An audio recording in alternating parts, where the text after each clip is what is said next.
recordings. You have been spending a lot of time in Canada working with a lot of people up here, and most recently you were up, well, just now you're heading back to New York City. What brings you up here again?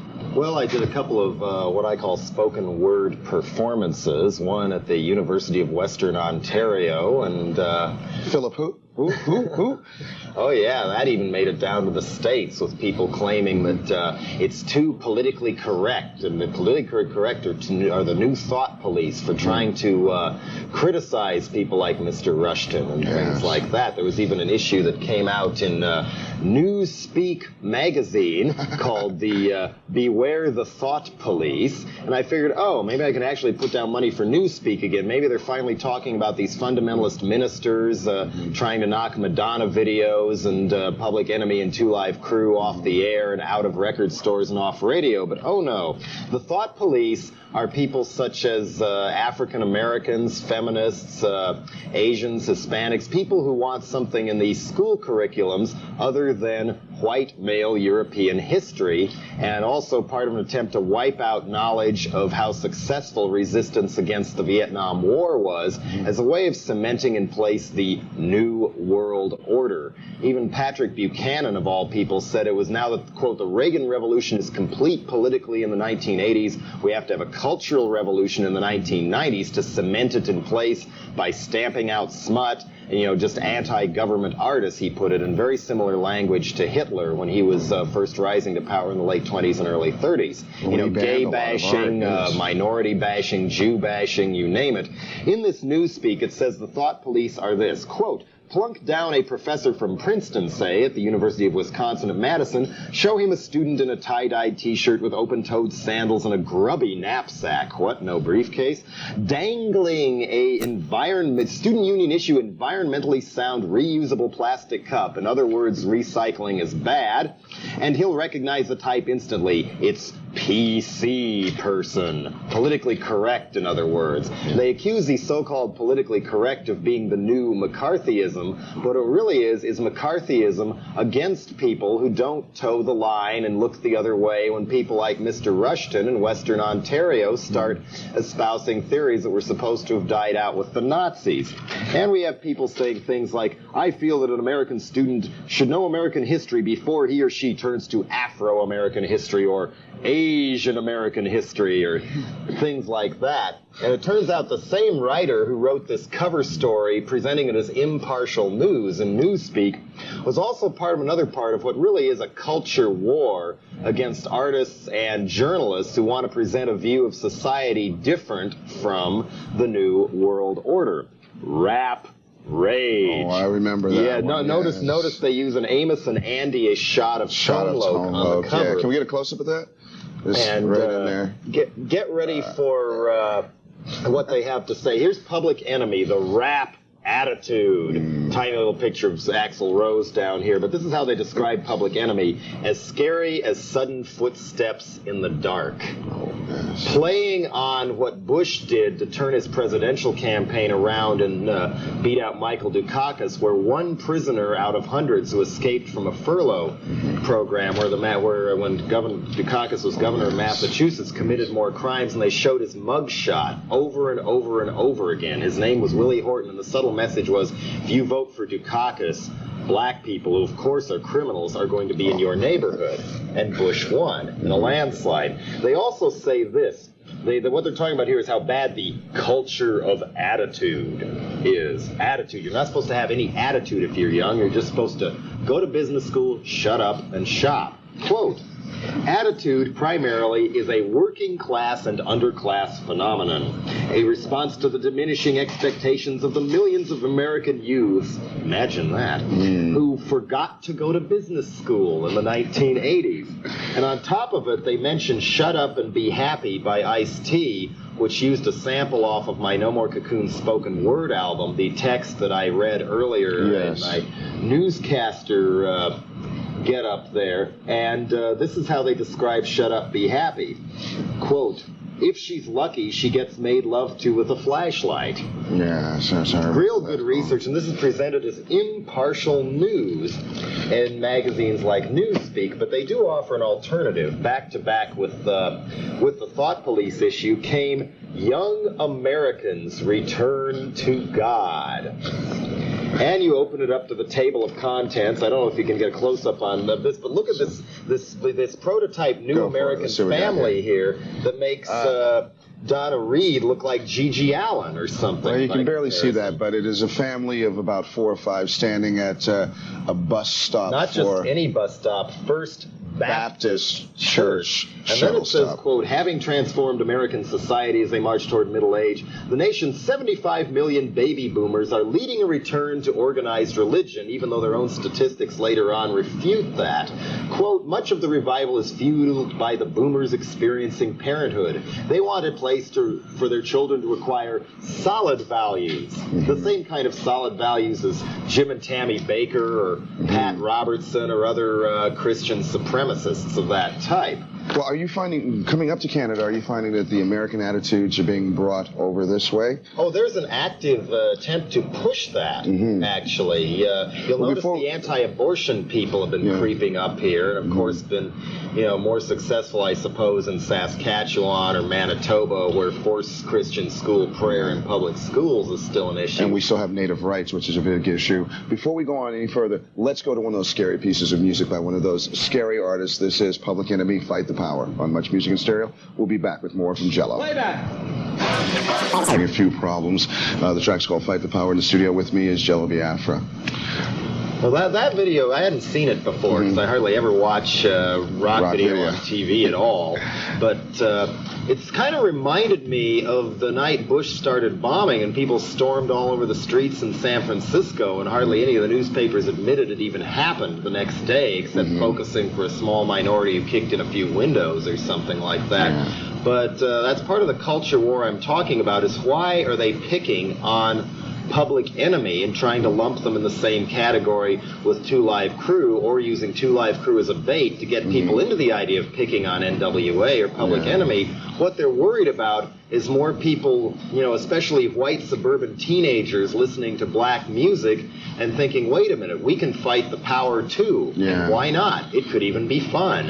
When I was talking to Ice-T last time about his new album, he was saying that the problem is that not so much that the kids love or like the music, but they go home and they say, I like Ice-T, Mommy. He's my friend. I want to, I like to dress like him, and I can listen to his music, and he talks to me. He's my friend, which is what youth culture or music of the day is all about. I mean, rock and roll, of course. Our parents didn't like it, but our parents did. Ironically, the Parents Music Resource Center, run by Tipper Gore and Secretary of James Baker's wife, Susan, who is James and Susan are both hardcore fundamentalist Christians, by the way, and Susan sits on the board of Focus on the Family, the organization that helped knock out Ms. Magazine and is trying to get The Simpsons taken off the air. Anyway, they circulate a cassette that parents can order on what to do if your child is hooked on music or is suffering from rock addiction, and of course they say take away things like Ozzy Osbourne, Prince, or now their list is almost exactly a black list. Almost everybody on there is black, but they even propose as a part of parent-child communication that you can successfully wean your child of rock addiction if you substitute Phil Collins or something like that in their place, and the kids will somehow go for that. Which is almost more insulting than taking the records away and not substituting anything else. I mean, when I was in elementary school, what they tried to do was have us sing along to John Philip Sousa patriotic songs, or right after the Kent State massacre happened, we had to do an entire spring program of patriotic and military songs and things like that.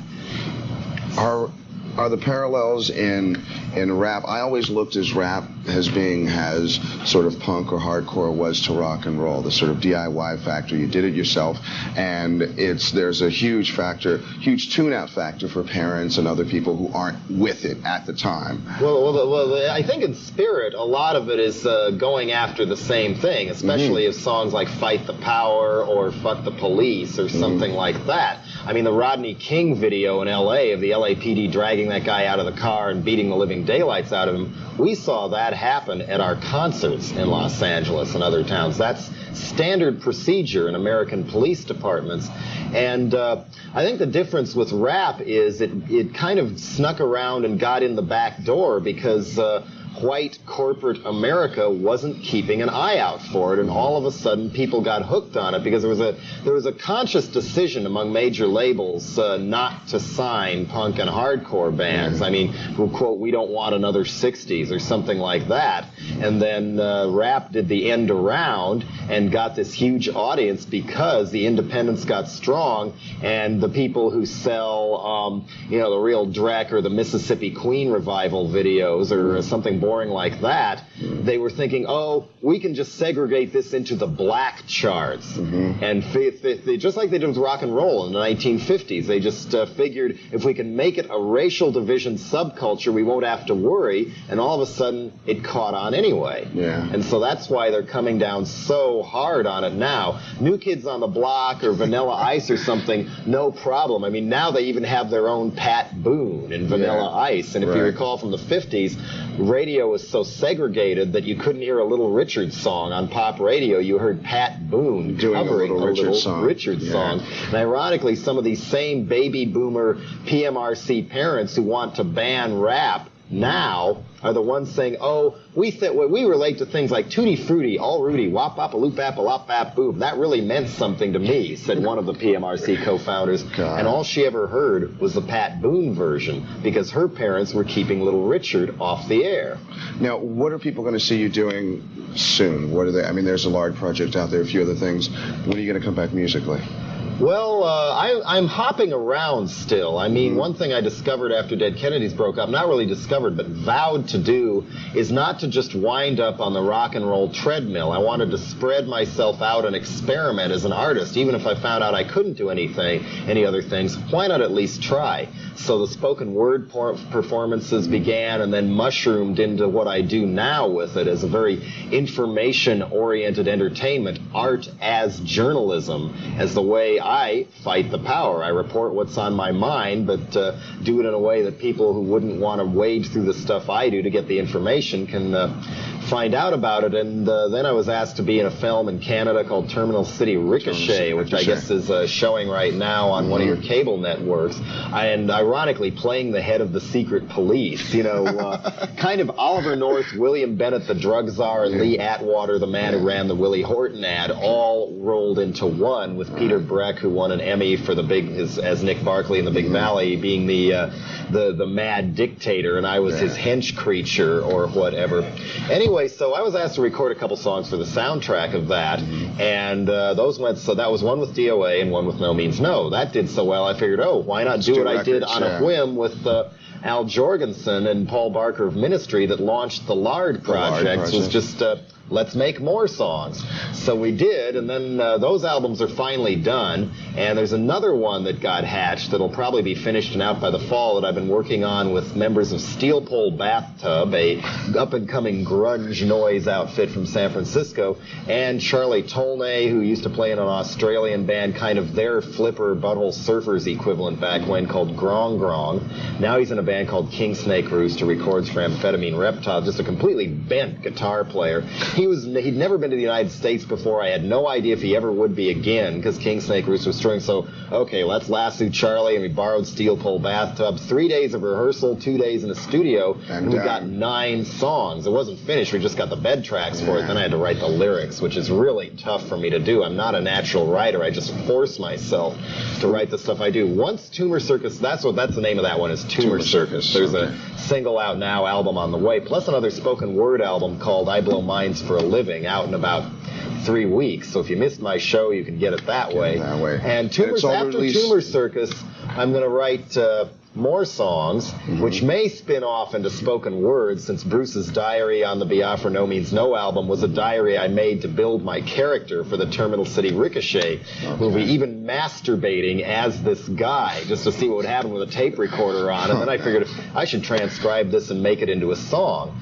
And so all these different art forms cross-pollinate after a while, just like my collage art is kind of spilled in songs like The Myth Is Real, Let's Eat, or Take Me Back or I'll Drown Our Dog, which is the A-side of the Tumor Circus single.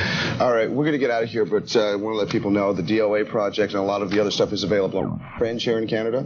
Fringe or coming Alternative Tentacles, who does not put stickers on their records, does not tell their artists to say how loud the guitars can be, or whether or not they have to have some dumb airbrushed picture of themselves standing in a field with a flannel shirt on looking confused or in order even to do get played music on college videos. radio. Yeah, right. I mean, this is supposed to inspire people to turn the TV off and get creative and do something yourself. Well, but if they don't turn it, if they leave it on, they can see DOA. Jello, thanks for coming. Thank you. All right. By the way, on Much Music in Stereo.